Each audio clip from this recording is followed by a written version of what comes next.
in the work that we've done in kind of thinking about a decentralized registry and what that looks like, for me, it has been really important to make sure that people are understanding the terminology, because it's pretty crucial when we actually get down to thinking about separating out what is really kind of like a system of functions into more discrete components and kind of like parts. Welcome to the Regeneration Will Be Funded. My name is Matthew Monahan, and in this series, we're exploring the intersections of regenerative finance, technology, and our living planet. Created with Ma Earth, you can find all of our conversations and more at maearth.com. Thanks for joining us.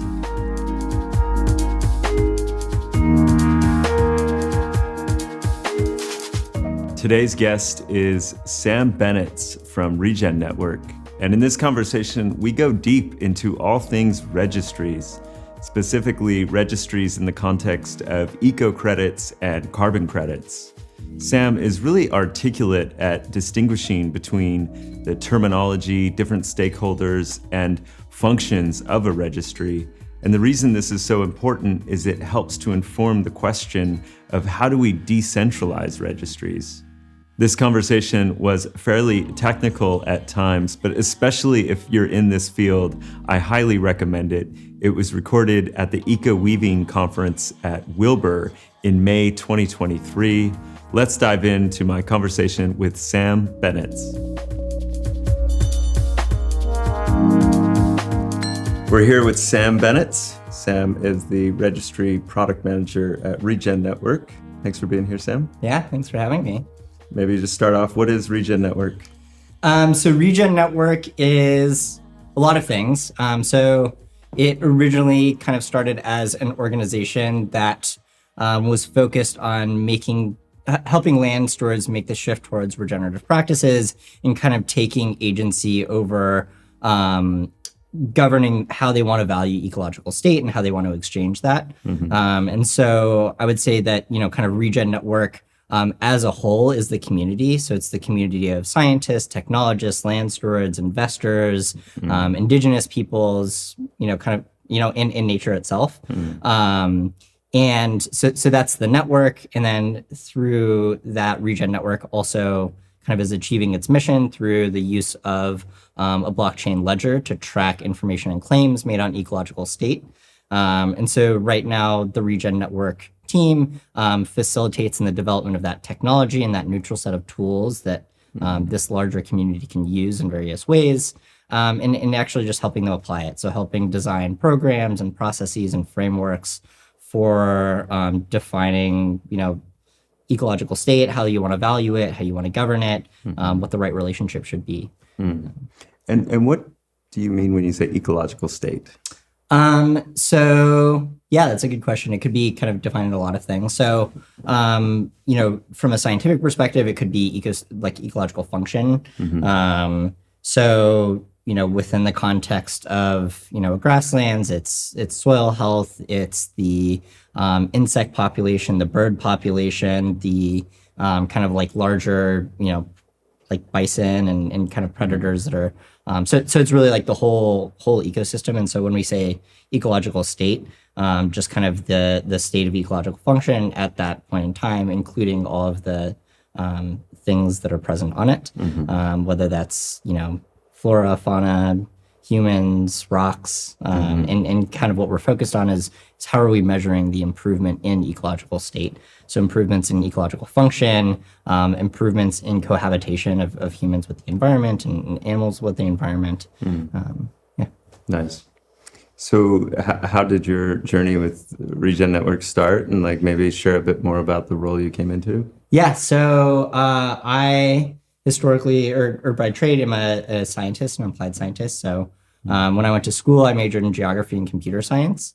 And, I was actually kind of a human geographer. I was really interested in kind of humans, like the anthropogenic relationship with the environment, and was doing computer science separately. And then kind of my love of the outdoors melded the two to kind of the earth sciences. And so I spent quite a few years doing various earth observations research projects. And so when I got hired at Regen, it was an extension of that where I was hired as an applied scientist and geospatial developer to help develop a soil carbon methodology for measuring improvements in soil carbon as a result of improved grazing management using remote sensing data, so satellite imagery, in-field soil samples, kind of blending the two for a more kind of cost-effective approach. And so, I was originally hired kind of as a part-time contractor to support on more of the science side of the work we were doing at the time. And I understand it's been quite an experience for you because when you joined, then Microsoft came in to buy these credits from Regen. Yeah, so it's funny because my kind of introduction to the carbon markets and the blockchain space was just thrown right in the deep end. In school, I obviously studied about blockchain, but wasn't super familiar with it. Knew about carbon markets, but wasn't really kind of on my radar. And so within a few months of being hired, the work that we were doing on this methodology and applying it to our pilot projects down in Australia with Impact Ag, so the Wilbur, Wilmot, and Cavan projects. They were essentially like, hey, we're going to actually apply this methodology within the context of carbon project, and Microsoft is interested in purchasing those credits, and so we need monitoring reports. And so, the job very quickly evolved from kind of a more like lackadaisical research part-time project into a more full-time kind of developing the methodology, developing monitoring reports for these 3 farms for essentially credit issuance, carbon credit issuance. And then, my role in that was actually performing monitoring services with, Giselle Booman and Sophia Laker, the other people on the science team. And then I was kind of the main point of contact between us and the verification body, the VVB that we were working with at the time that audited our credits. And then, in the process of selling them to Microsoft, they were also pretty interested in essentially assuring that would meet their standards. So they hired a third-party kind of sustainability consultant, and the science team, so myself and Giselle and Sophia, were also kind of defending our work from this sustainability consulting team who, was really just hired to poke holes in it. And so with it over the course of maybe 6 months, I just kind of saw the ins and outs of what kind of carbon markets look like, and that has very much shaped the work I've done since in thinking about, developing projects, carbon or otherwise, designing registries, what they traditionally are, how they work, where they're good, a lot of times where they're flawed, and kind of what should be improved on. Yeah, I mean, it seemed like it was a big stamp of legitimacy and credibility for Regen Network, which was only a few years old. Regen Network has been one of the, if not the early pioneer at kind of this intersection between ecological credits and blockchain. So to have Microsoft say, yes, we're going to fulfill in our voluntary markets kind of towards net zero targets and towards offsetting. This methodology stands up to the robustness of our, institutional standards, and this set of farms, these kinds of grassland credits. It was grassland credits, right? Can help us, confidently declare kind of the offsetting of carbon emissions. What did you learn in retrospect now, looking back at that, in terms of some of the observations, and like for those of us on the outside, what are some of the insights?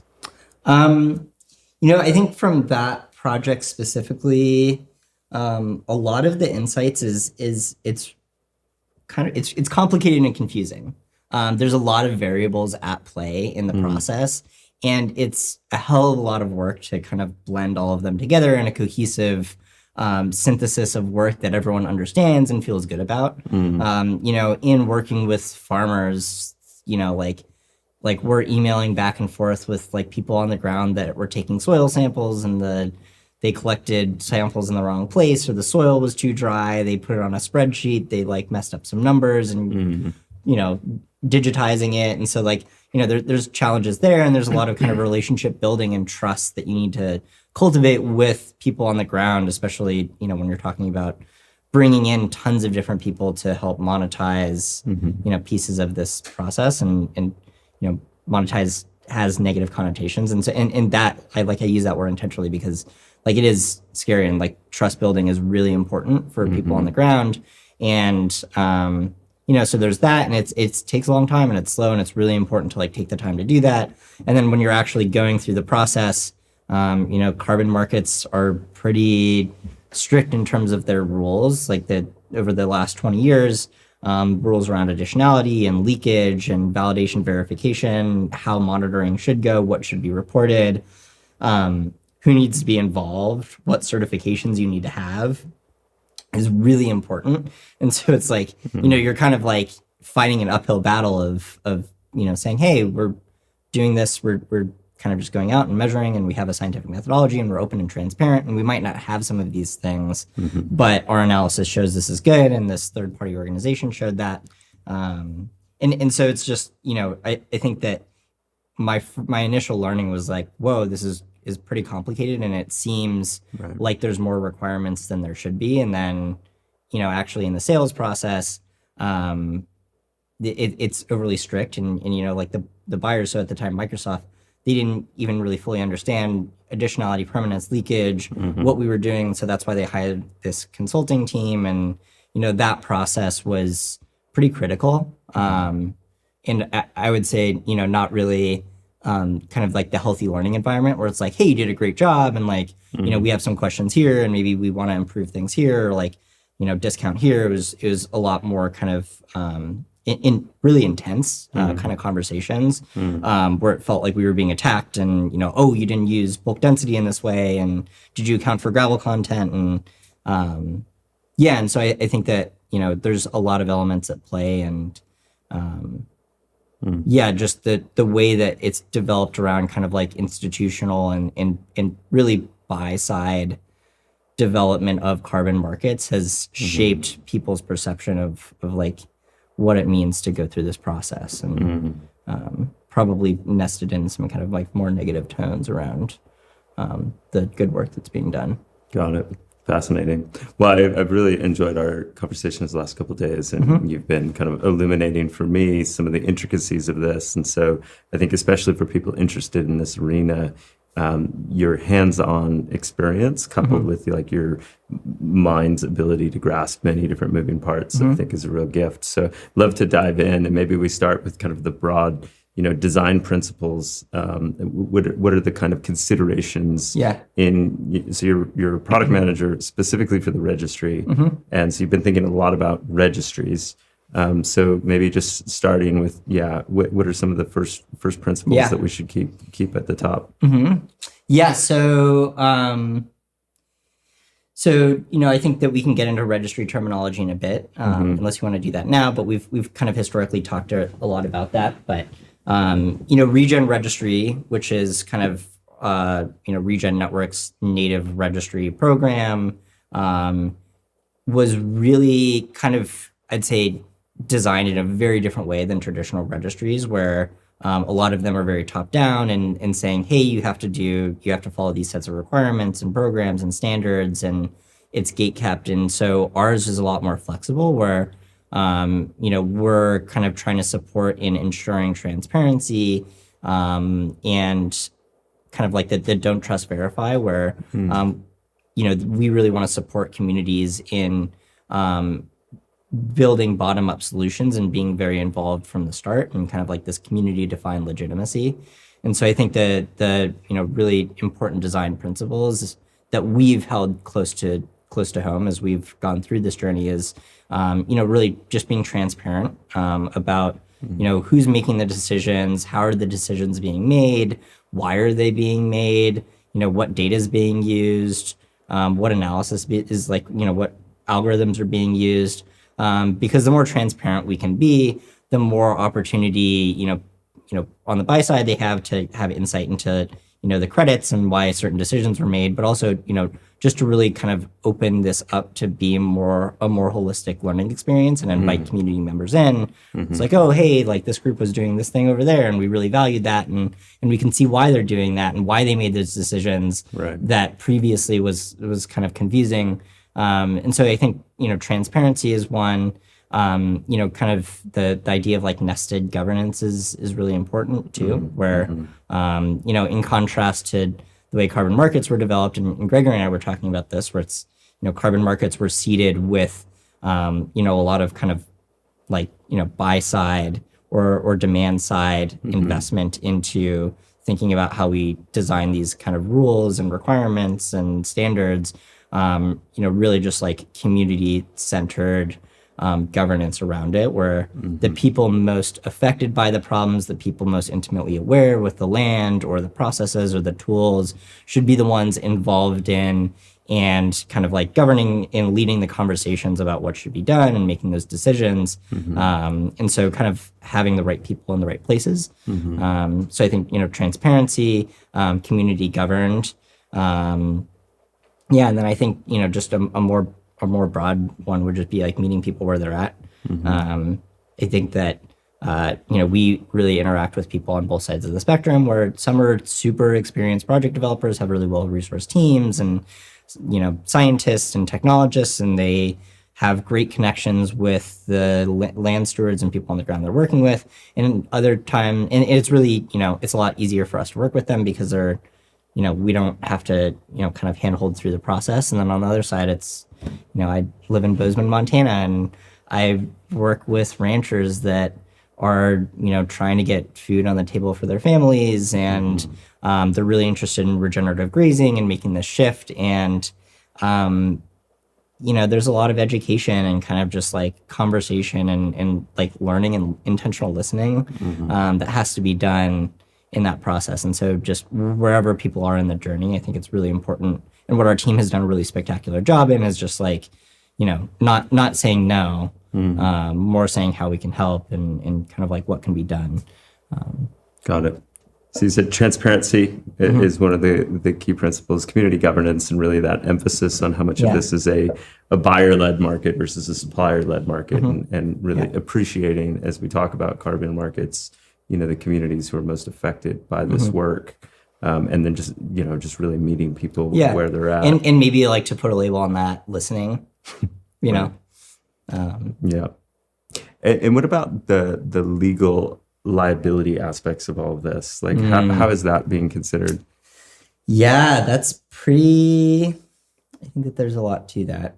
And so this is kind of where we get kind of more into like the registry side and kind of what the role of different organizations could kind of play in this. And so, in more traditional carbon credit markets, you have a organization that is labeled a registry, such as Vera or Gold Standard, American Carbon Registry, CAR, that develop a set of rules and requirements called a program that they are essentially outlining the rules for project development and credit issuance. And so they are acting as the enforcing body and kind of taking on some of the legal responsibilities for ensuring that projects are meeting those requirements and going through the processes. They're working with external validation and verification bodies that are doing more kind of legal due diligence on things like regulatory compliance, land tenureship, risk assessment.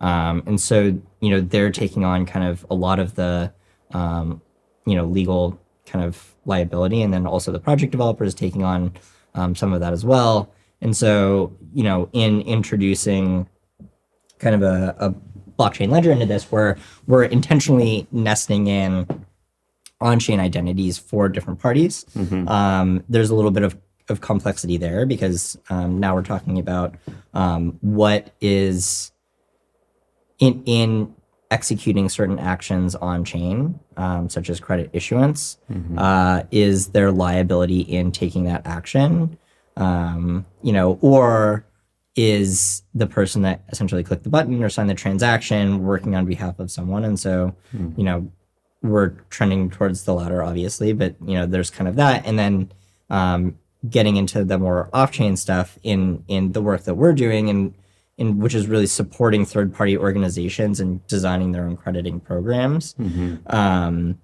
We don't want to be the full enforcement body anymore. Right. We have a small team. That's a lot of work.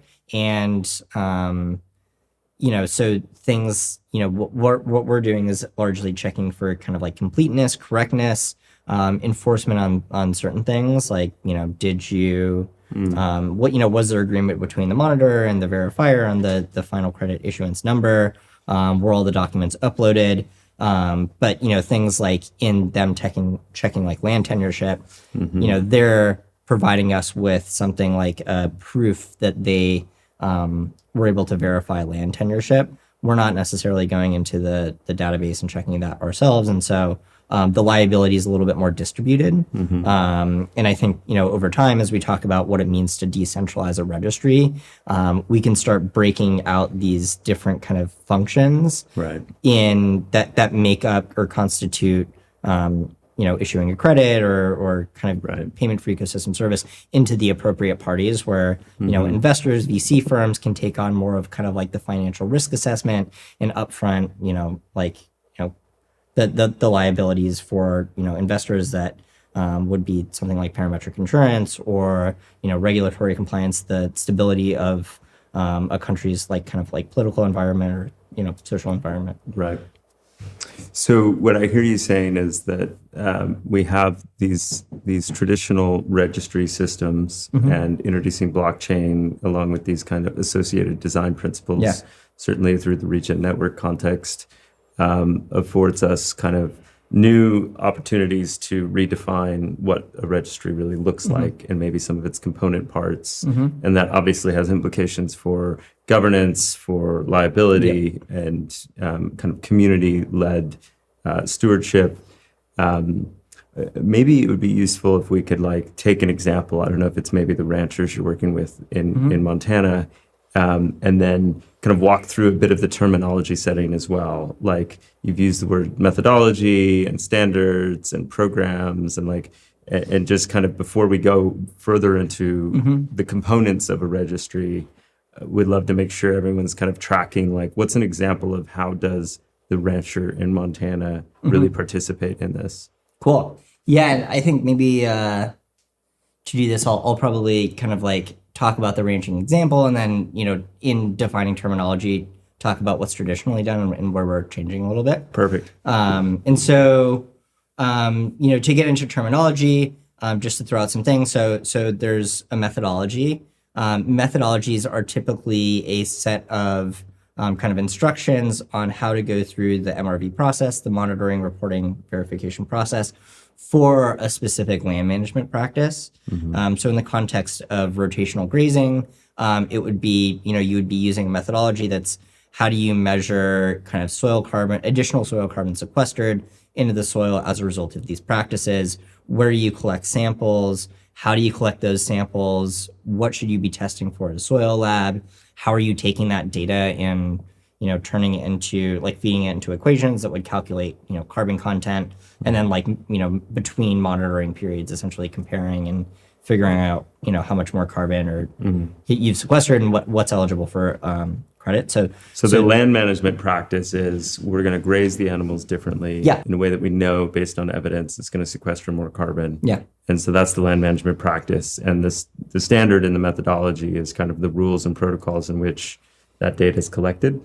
Yeah, so I would avoid using like protocol or standard, and you'll see why in a second. But so the methodology is just kind of the rules and requirements, or just the instruction manual for how do you measure changes in ecological state. Right. So methodologies usually are centered around how do we measure improvements in ecosystem function for a specific land management practice. Got it. And so you have the ranching example, but it could be, reforestation. So for a reforestation methodology would be after you plant trees, how are we measuring, the tree growth, the carbon, sequestered in using, kind of locale specific parameters. And so, there's the methodology. There's also, and so usually these methodologies are used by, registry programs. And so what a program is the program is the set of rules and requirements for project development and credit issuance. And so whereas the methodology only really focuses on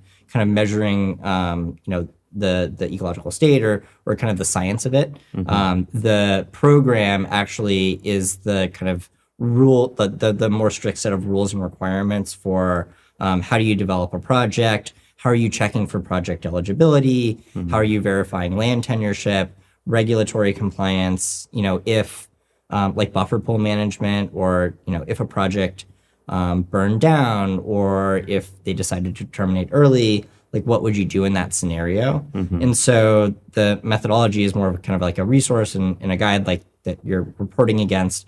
The program is your set of rules and requirements that have stricter enforcement.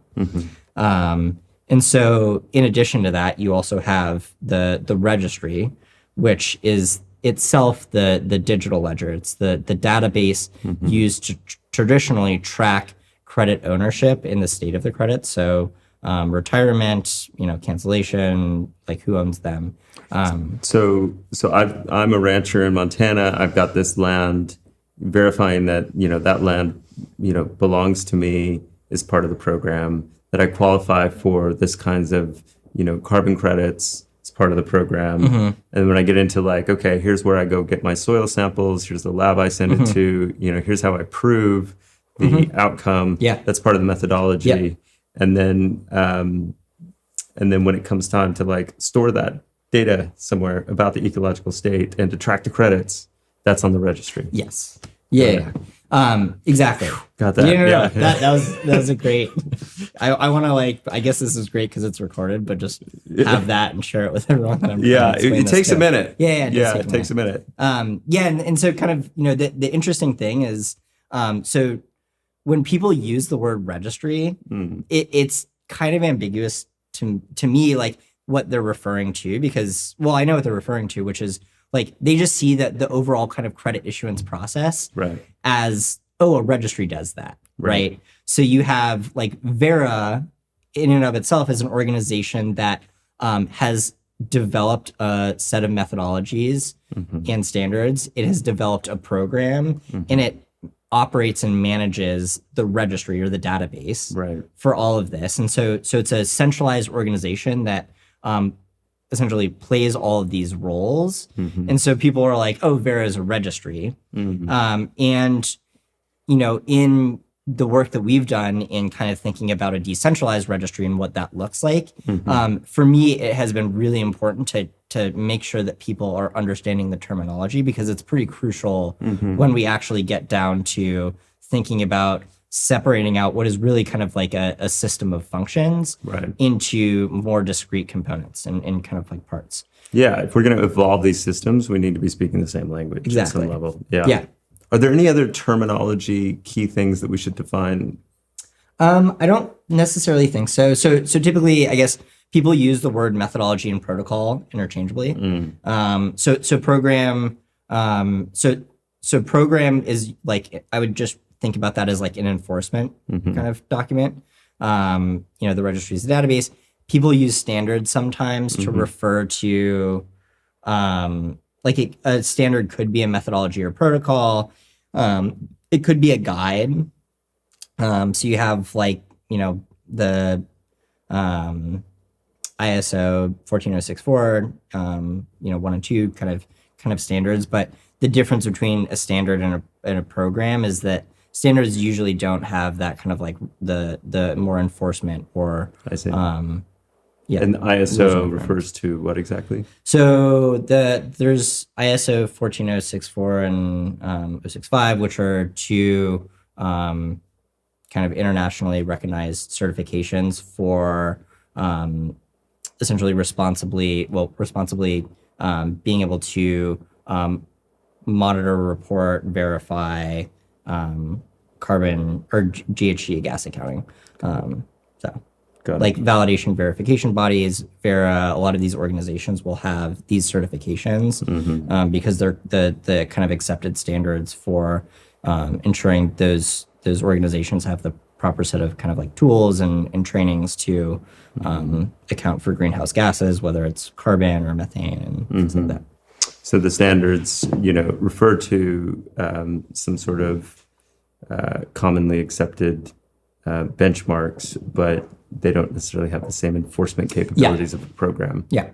Okay, so we've covered terminology, and I guess that gets us back into the system of functions around registries and how are you thinking about this? How is Regen thinking about this? Yeah, totally. So, kind of in my definition of registry, I say like redefining registries, and put that in quotes because the definition of what a registry didn't really change. It's always been there. But I really want to hone in on that point that the registry is the database. So registry is a database that's used to track information and claims made about ecological state. And in contrast to what registries traditionally track, which is typically ownership and retirement and cancellation of carbon credits, I think that registries should be tracking a lot more than that. So registries should be tracking kind of the credits themselves and be the accounting system for the credits.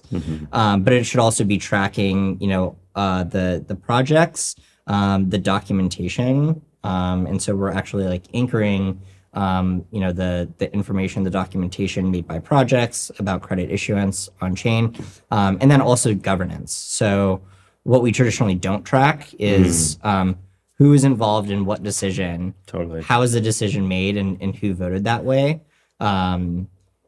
Even before introducing kind of digital ledger technology, like that process has been closed, and it's pretty like opaque in terms of the sense of was this decision made because one person kind of held more of the power. And so in addition to tracking the data and information, the monitoring, reporting, verification, credit issuance, really important that we be tracking the decision-making process and the governance in a pretty transparent way. I mean, it's such a profound point that what distributed ledgers bring to this conversation around registries and carbon market registries is an ability to more effectively track ecological state. Like, what are we doing all of this for, if not to also be really tuning to the ecological health and outcomes, and then also bring transparency to governance,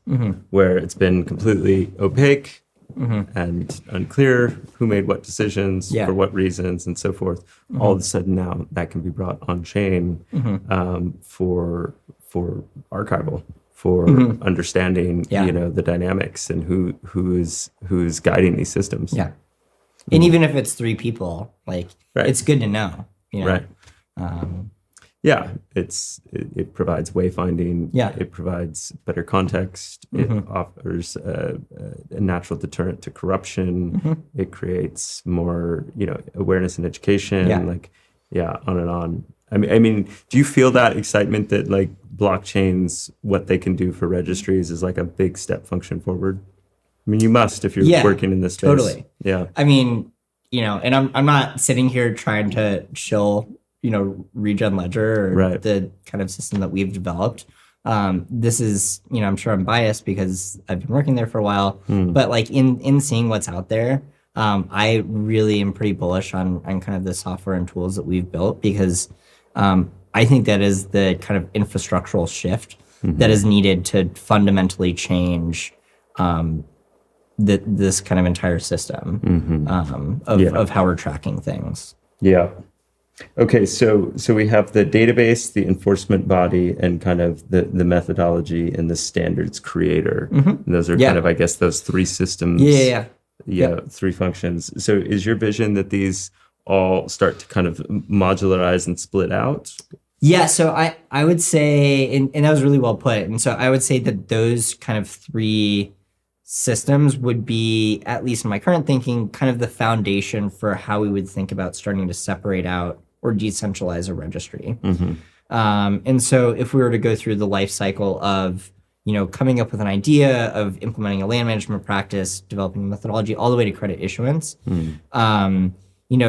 up front, we're developing a new scientific methodology, a new crediting program, and the people that are really involved in that are the land stewards and scientists. And the people that should be governing the methodological and kind of like standards development should be those parties. And so in kind of my vision for this, it would be awesome if we had once we get kind of a critical mass of people that are interested in participating or have the right incentives to participate, creating a new body, whether that's on-chain, everyone's on-chain, or it's just there's an on-chain representation and it's largely kind of managed off-chain, where it's just, that's the group of people that are deciding, how should we develop these methodologies?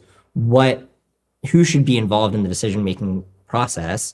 What should the decision-making process be? What are our acceptance criteria for methodologies under different, categories, whether it's carbon or biodiversity or, environmental stewardship?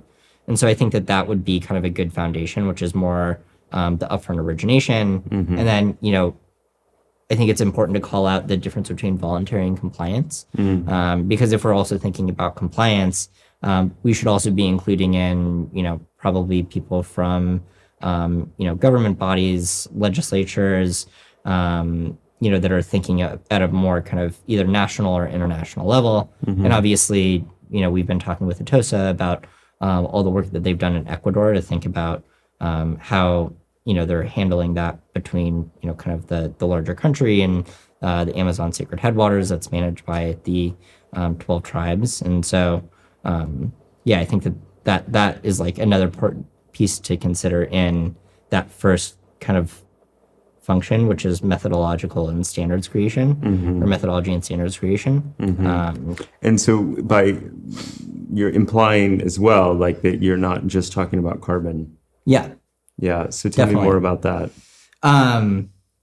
That's a hot topic. I think that carbon markets are one of many tools, and carbon credits are one of many tools that we can use to direct, finance towards these projects. And carbon drawdown is really important. I think it's easy to have critiques of carbon markets where it's very one-dimensional and it's more extractive, and we can get into a whole conversation there. It's not that I disagree with parts of that, but it's like we do need carbon drawdown. It's a great way to think about how we're measuring success and what investors are willing to kind of pay for. But in addition to that, we also want to be tracking biodiversity. We want to be rewarding for the good work that people have been doing in stewarding the land. And so over the course of the last 2.5 years, we've been working with quite a few organizations that are focused on developing crediting programs that aren't outcome-based or not necessarily focused on carbon.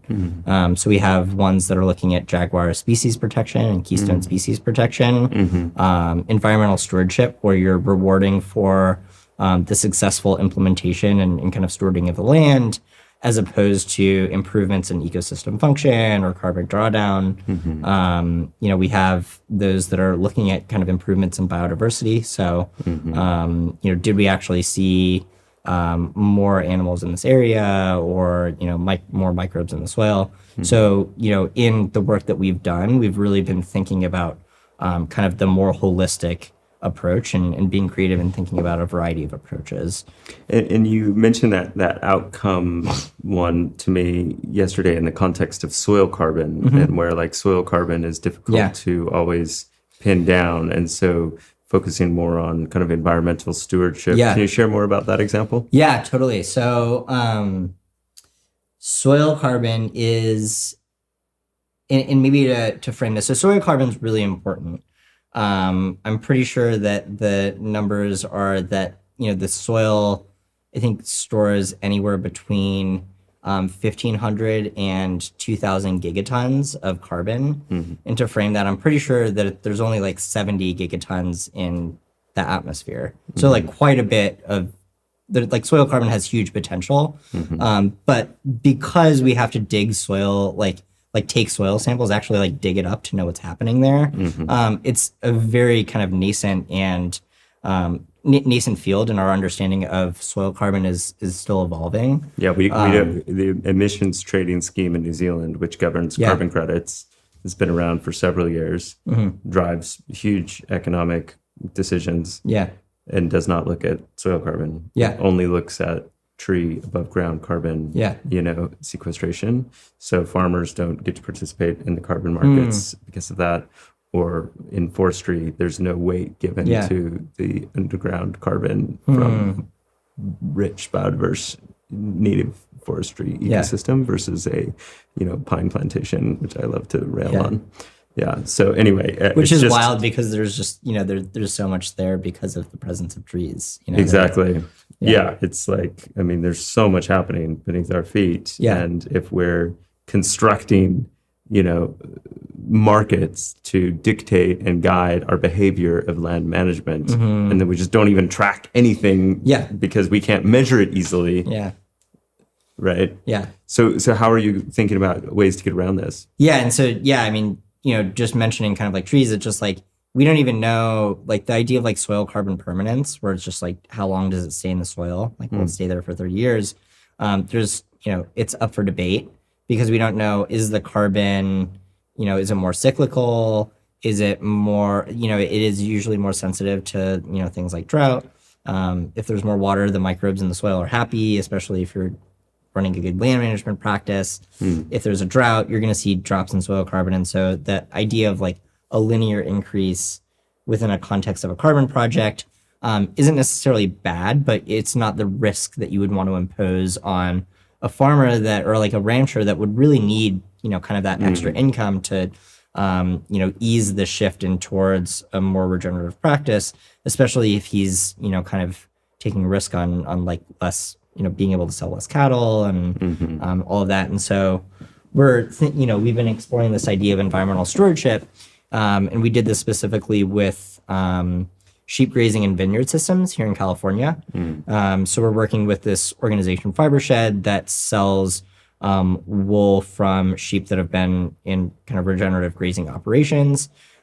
These grazing operators have been migrating the sheep through vineyard systems, which is really good for the soil health, the grape health. And then this is a practice that in 5 years, kind of the projections show will be, no longer sustainable. And so these grazing operators need alternative sources of income, and it's obviously way better for the vineyards, for the soil health, but also fuel load reduction.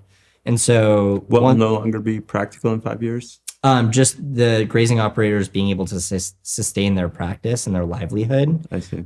Because, with inflation and, kind of a bunch of other variables, the amount of work that they're going to have to be doing and the rates at which they're getting paid right now, it just won't kind of pan out for them sustaining their livelihood. Got it. And so, at first we were thinking we would want to develop a soil carbon credit. And then, pretty quickly we realized that given the scale of the project and the intentions behind why we're doing it, it doesn't make sense. And it's too complicated. And also B, in California, it's pretty dry and we're in a, area that is wrought with drought pretty frequently. And so we didn't want to risk kind of enrolling in an outcome-based credit. And so instead, we're adopting this idea of environmental stewardship. And, instead of paying for carbon sequestered, we're paying for stewardship of the land. And so we came up with this, one of our colleagues, Ned Horning, came up with this really cool way to measure it in the form of a credit, which is the sheep kilo hour. So the amount of time that sheep have spent grazing in that area. And so we're going to be selling these environmental stewardship credits. The crediting unit is the sheep kilo hour. And that is essentially just paying for the practice. Within the program that he's created, the 30% of the funds have to go towards data collection because we do want to learn about, how's the soil health doing, what's, kind of what's the state of the land and using it as a learning experience. But that way we're able to fund this practice without tying it to, a single, kind of indicator of success. Yeah. So it sounds like it's like, if you were prescribing, for me, how to become healthier using my human body as kind of a metaphor for ecological state. And it's like, well, I can eat a donut, but like there's issues with tracking the immediate effects of that donut in your bloodstream. Yeah. And there's differing, devices and measurement systems that are not sophisticated enough to fully, understand everything. And it's like, or I can eat a salad. And it's like, we know which one we need to do. And we're getting better at tracking and understanding and being able to measure. But like in the interim, until all of the instrumentation is fully baked, like, can we still create economic incentive to align with ecological health? Yeah. I mean, I don't want to know how fast example. you are. I just want to know that you're getting outside and trying and having fun on the way. Yeah. That's probably more succinctly better said. No, I like the example too.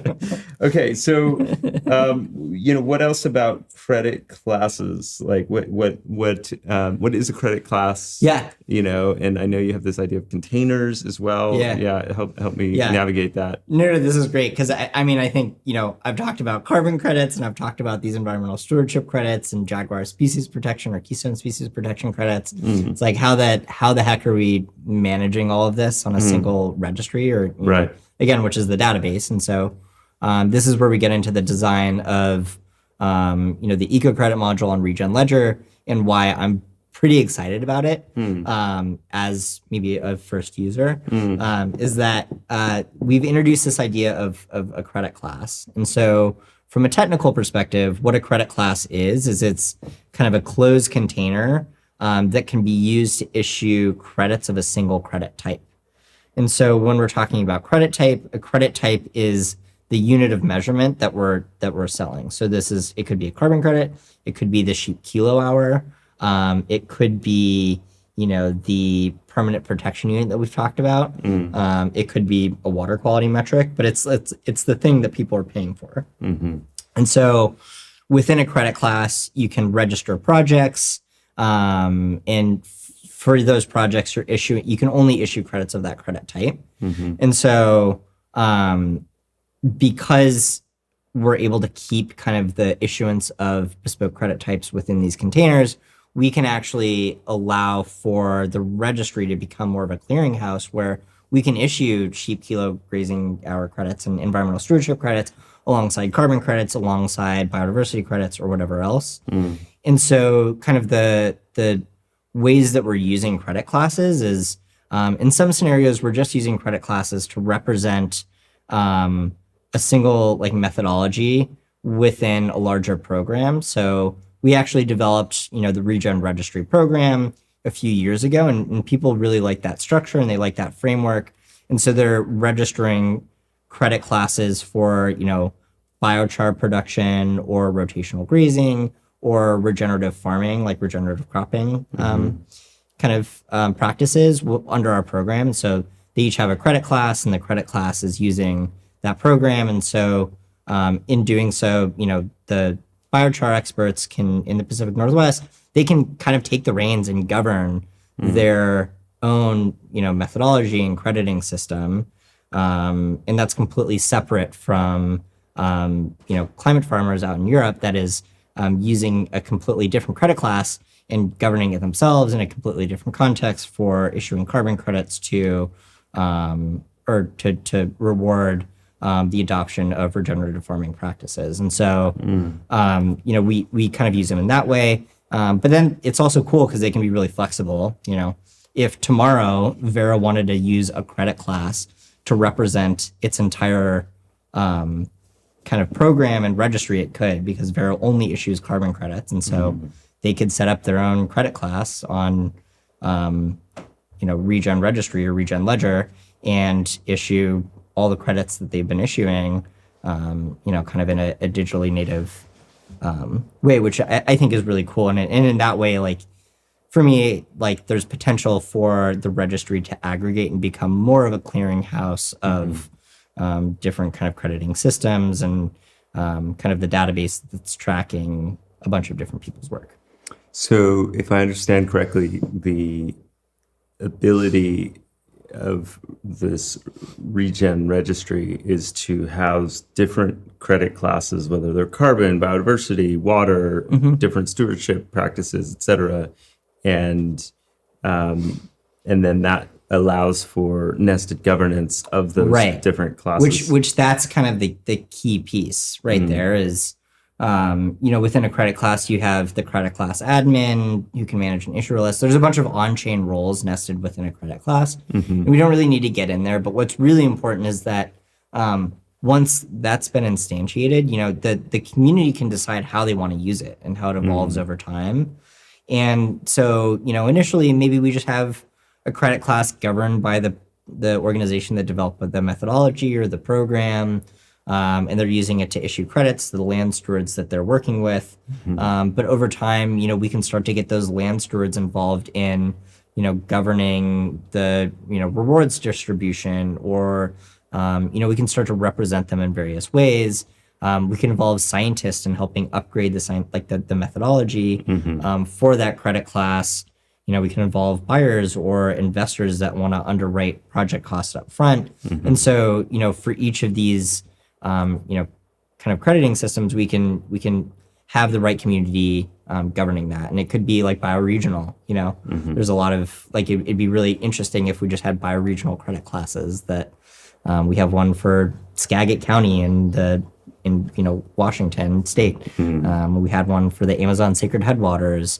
Because I think bringing it to the context where I live in Aotearoa, New Zealand, the ecological challenges are often around invasive species, and so introduced species like stoats, which are just ravaging the native forests and the birds, and so Department of Conservation New Zealand spends a lot of resources on the removal of certain species and the trapping so you could have a biodiversity orientation that hinges on the practice and the methodology of certain trapping of certain species. That is not necessarily relevant to you in Bozeman. And, you're not trying to go around and kill all the stoats as your key determinant of biodiversity. And so that makes sense to have that kind of methodology, the inputs of that be people in New Zealand, scientists, the researchers, the people on the ground, governed by the communities in New Zealand and the Maori and the groups that are actually impacted. And the government and the stakeholders and the conservation community and so forth is intimately involved in the governance and enforcement of that credit class in that place. And that's just not what is currently offered by top-down uniform global registries. It's a US-based organization on the other side of the world that's trying to enforce compliance on. Right. So if we want to create financial incentives that can actually reach all places and peoples for ecological health, we need some way where there can still be that nested and local governance, but that there could still be some sort of uniform ways for the liquidity to move through these systems, and for data and information to move through, and for ecological state to be tracked, and importantly for the systems themselves to be continually improving, because we're just learning about ecological state. We're going to continue to learn and improve, and there needs to be incentives baked in for that continual. Like you said, 30% of the capital that you were allocating to that soil carbon project for the data collection, for the monitoring, so that you could actually learn and improve. Thoughts? I completely agree. I mean, I think, what I've found in having the kind of privilege of working with organizations all over is it's a lot easier to get people involved if it's locally relevant. You kind of shared your story. My, in Bozeman, it's just, for me, like being around kind of ranchers and people that are very close to food systems, I feel a lot more conviction to kind of make change there. And obviously, I'm so excited about all the work that I've been doing because it's so fun and so interesting. And I love, learning and kind of like challenging ourselves to think about new things. But I'm like really interested in like, how can I set something up in my local farmers market? Right. Or when I was living in Washington, the Coltrane Carbon Trust that produces biochar credits, they're adopting this, kind of land trust style model for their carbon projects, and they want the people purchasing the credits to be people in the community, in the farmers market. And I think that there's really something to be said about, having skin in the game, so to speak. And I think that there's going to be a lot more success if we can get people involved in projects close to home. But yeah, like you said, I mean, there's in kind of using this technology, there's massive opportunity to rapidly improve the way we're thinking about and learning about how these things are kind of functioning, especially with the evolution of AI. With like AI emerging, historically, all of this stuff is usually tracked on like in PDF documents and Word docs. And so one of the things that we're actually working on is thinking about how do we digitize that and have all of the information be natively machine readable, and start to think about developing shared taxonomies and ontologies to describe data across different bioregions and within different communities into a shared framework, so we can take advantages of technological evolution to learn more and iterate quicker.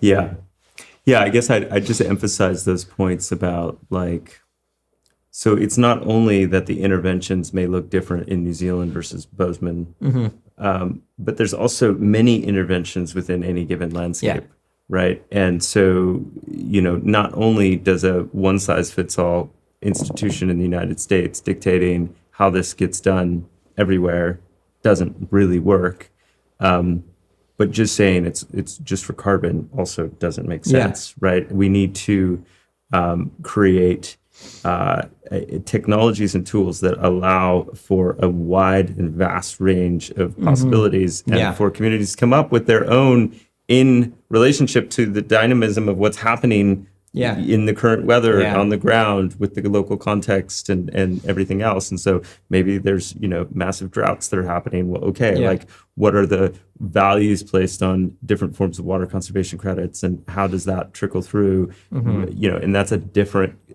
behavior function than a carbon credit. But if those things can sit within some common patterns of governance and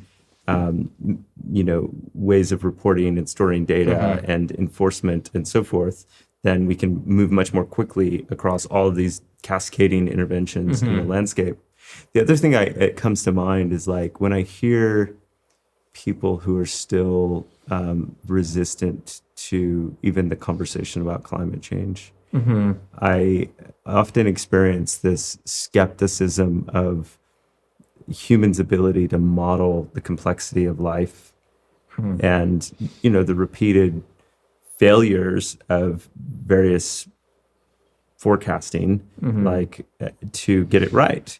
And so, you often have had dire forecasts about like, well, all the ice is going to be gone by the year 2000. And then people look and go, see, look, scientists can't get it right. They can't model this. And I really resonate with that, that general notion that we often take too hubristic of a view on our ability to kind of parameterize and put everything into a spreadsheet and then somehow understand. Like life is so enormously complex, and the interrelationships between all of these different forms of life, it's like we don't really know. But I guess it's, to me, the way you're describing Regen Registry is meeting it with humility, because it's saying like, we're not going to just take one uniform carbon metric and top down dictate. It's like, it's much more of a bottoms up and aligned with the way nature works, in that it's dynamic and it's localized and it has different dimensions. And so it's really about how do how do we as a species, Yeah. inform one another and the coordinating activities that we embark in based in that intelligence. Yeah, and I think you hit the nail on the head. And one thing I really like thinking about is just like minimum viable complexity. It's just like let's embrace the fact that there's so many different kind of ecological functions at play and humans involved, and we're not gonna like do it right the first time. And I think going back to your original kind of question about what are the values that you guys have held true, I think one is just being open to improve over time and learning from mistakes and being a little bit more forgiving in just the way that we're framing these. Because, I think that like Vera's kind of pigeonholed themselves in some ways, like, and I feel bad for them with all this, the Guardian article that came out and kind of being the source of truth for like high quality, 100% assurance, zero uncertainty carbon credits. And it's just complicated, and they're trying, obviously there's improvements that can be made, but like, they're trying their best and, but it's not as like forgiving. And so I think just kind of embracing this idea of like, yeah, it's really complicated and maybe we're going to start with this one thing, but over time we can change and it can evolve. And as more people come in, like the system, can, get smarter as we introduce new voices or kind of break pieces apart or meld them together. And so I think that that's like been a really kind of key component, especially, but it's made a lot easier if you're localizing it, because then it's not like, oh, we're looking at global, change. It's just like, okay, no, we're looking at landscape scale change. Yeah. The people involved in the project have a lot of conviction. It's going to get done a lot quicker. Like let's just put something out there and iterate quickly. And I think, Peter Olivier had that really interesting kind of piece about, like what I think it was called What Crypto is Good For. And he's like, yeah, blockchain's an awesome space for, just like testing and iterating, and the amount that we can iterate on ideas we can get out quickly is pretty fantastic. And so I think kind of like adopting some of those ideals and, permaculture principles and all of that into the work we're doing is pretty important. Yeah. And Vera's an easy punching bag at the moment. And I think that's always the case with the leader and, those who went out first and, pioneered new ground and have done, I'm sure, lots of terrific work. I don't know the folks at Vera, and if anyone from Vera is listening, I'd love to chat. But I guess it's to say, like, with respect to those who came before, there are these new generations of registry systems that could potentially help to evolve and improve the approaches. Within blockchain and crypto, Regen Network has been really one of the predominant communities focused on this crypto climate intersection for quite some time. And within the last, maybe call it 2 years, that conversation is much more in vogue. People talk a lot about refi now. From the outside looking in, Regen Network's like the OG. I'm curious, like, what do you think are important future considerations for the space, and maybe for people working on other projects outside of Regen Network, but trying to, work towards the same aim, which is ecological health and flourishing of life on the planet? I think that the refi space is just really exploded in the last few years. There was Nori kind of over there doing its thing with Comet and measuring soil carbon, and then Regen Network was really one of the main kind of OGs, and now there's so many projects out there, and it's pretty interesting for me to go to these conferences because I think that we're still one of the projects that's really focused on origination. There's Open Forest Protocol. There's like a suite of kind of other projects that are working on kind of like smaller scale, like origination, whether it's methodology development or upfront project finance. But it is, pretty interesting because my head usually isn't in like, how can we crowdsource funds? How could we think about creating liquid carbon assets and trading them and making them accessible in, many different ecosystems. Because to me, we're sitting in we're sitting in a supply shortage, and Klima blew up because people in the blockchain space wanted, access to tokenized carbon credits, and the faucets have been turned off, and those don't really exist anymore. And so, but even outside of that, it's just, like Vera is, struggling to keep up with the amount of kind of requests for projects, and other groups are as well. Regen suffering from that, B Carbon suffering from that, everyone's suffering from that. And so I think it's really important to note that we are kind of really in a spot where we need to focus on both supply and demand. We are in a supply shortage, and so for those interested, I would really like take a look at kind of what it means to be creating credits at a very high level, and then I would love to see people kind of like digging into what we're doing, what Open Forest Protocol is doing, what other groups are doing on thinking about origination, the tools that we've built, and kind of like reusing them. And the same goes for other projects. There's so many projects out there that have developed great software, and it takes a lot of time. Like, it took us 7 years to get here. And so don't reinvent the wheel. Right. Build the next thing that's needed. Whether that's building new marketplaces or building pathways for, project finance to enter, kind of the blockchain space, and kind of hit these projects. So, I don't know, there's definitely a lot of tribalism, which is, it kind of happens everywhere. But I think that the more we can realize that we're all in it together, and like really think about, okay, like what's already been built, and like where can I fit in, like where's my niche, rather than just being, the next group that's taking staking rewards and turning it into some sort of pool that you can use to fund projects. Like really taking some time to consider, like, how can we work together, as opposed to kind of being friendly neighbors that are waving over the fence.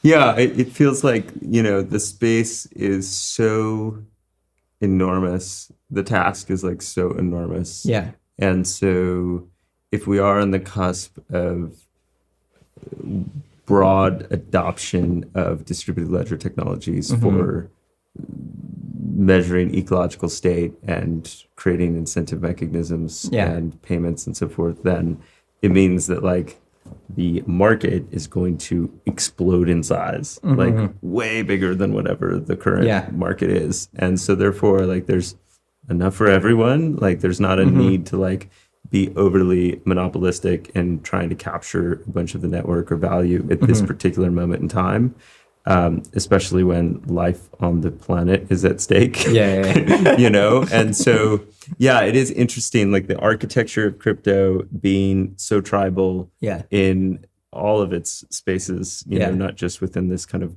climate refi crypto context, which I think is probably less tribal than in other aspects of crypto. I don't know, but it is weird and I'm still trying to grok like the implications of Open Forest Protocol using a different layer one blockchain, Regen Network being early and a key contributor to the Cosmos chain, groups like Toucan and Nori being much more embedded within Ethereum. And it's like the interoperability of these L1s is still fairly limited. And so outside of even just the attitude of tribalism, there's also like the technical. We were joking. It's like, don't build another L1. Please, no more L1s. And this gets back to like in the bull market, in the mania, the I love you VCs, but like the VCs just saw this gravy train of funding another L1, another L1, another L1, and now here we are with like so many. It's like the whole point, we were joking yesterday, it's like the whole point is to like have shared standards, and then what did we do? We created like several different standards. And I guess going back to the idea of like if a registry is a database, right? It's just like it's really freaking complicated to migrate data between registries, depending on like what you're migrating, right? But it's so for instance, if we're issuing a credit and that credit is backed by a bunch of monitoring reports and verification reports that have been created by different parties and digitally signed on chain, within those, you have soil samples and references to where those samples were taken and where they lived and who took them. And, we're also tracking the governance and the decision making of the approval of these kind of reports. Just like moving all of that from, one person's kind of architecture to an entirely different registry system is super complicated. And we built a bridge with Toucan, and in doing that, there was a lot of work done on just like mapping metadata. Like, how are you guys describing this? What terminology are you using? Oh, it's different than our terminology, and like getting on calls to try to figure it out. Right. And so, I think it's like really important that we think about like what do you actually want to represent when you're building your application. Like, if you're building a marketplace, do you need to be tracking, like, do you want to have a database that tracks all of this? Or can you just use API calls to access it? And maybe you want your own version of kind of like a liquid token that represents this soil carbon credit. On Regen Ledger, you can just hold it in escrow, right? And just be like, cool, this is an account that we're holding the 100,000 credits that we have. We're selling them on our own marketplace. Every time there's a retirement, we're using interchain accounts to send a message back to retire this credit. And so now you actually are really supporting this idea of kind of like, the more like clearinghouse concept, where we're tracking credits from many sources on one system, while providing opportunity for people to build their own applications on top of it. So do you have that functionality with Regen to escrow the credits that do need to also operate on other L1s? Yeah, so I mean, there's a few ways it can be done. Very simply, and I think Eco Token just did this, where they built their own marketplace. They're custodially managing, the credits that they're selling, and every time that there's a retirement on their on their kind of marketplace, which is built on Solana. They're tracking ownership, but then when the retirement comes, they're actually like retiring it on Regen Ledger. And so I think that there's, you can use interchain accounts. So you could set it up that it automatically goes and Eco Token doesn't have to be involved. But it also depends, like, does your community really value being able to have their 10 eco credits or representations of their credits, on Solana? And then if they log into Regen, they can also see that, like, they have this Regen wallet and they're linked, if not, maybe, I don't know, you can set up kind of a variety of different things. But we do have interchain, interchain messages, so you can send messages between different kind of ecosystems to trigger those. So like it's exciting. On Solana a message on Solana could trigger retirement on Regen Ledger. Yeah. I mean, certainly Cosmos has had a more universally interoperable philosophy from the outset. Yeah. And it seems like the community behind Cosmos is going to be here and to stay, unlike some of the other, newer L1s where the future is less certain. So yeah, it's going to be fascinating to watch it. I'm really grateful that you're in this space. I know you could do a lot of different things, but I'm really glad that you're doing this, because now at this point you're really holding a lot of variables and a lot of experiences that I think will, people can reach to you to help understand as they're architecting their systems and their applications and so forth. How do people get in touch with you, or how do people engage with the work from here? First, thanks so much. I appreciate that shout out, and also thanks for setting this up. It's really nice to kind of be able to share this in a more informal setup. And just welcome to the office. Yeah, now every time someone's going to ask for a Zoom call about the registry intro, I'm just going to send them this link. Perfect. Which will be awesome. Yeah, that will be. Yeah, in terms of getting in contact, you can find me on LinkedIn, Twitter. I think that those would probably be the best pathways. If you want to get in contact with Regen, my email's on the website. And great. So we'll put links in the show notes to all of those. Any final words or anything else, Sam? Registries or database. Let's redefine them. Great. Sam Bennetts, thank you so much. Thanks so much. Appreciate it. All right, what'd you think? Please leave us a comment and join our community Discord to continue the discussion. I find Sam to be very bright, and these distinctions are super helpful. Even just this plain, clear insight that registries are databases. To learn more, go to regen.network. And you can also find our conversations with Gregory Landaway from Regen Network and Austin Wade Smith from Regen Foundation. Links are in the show notes. All of those are available and more at maearth.com. Please like, share, subscribe. We are a new channel. This is our first season, so we'd love to engage with you more. Thanks for tuning in. I'll see you next time.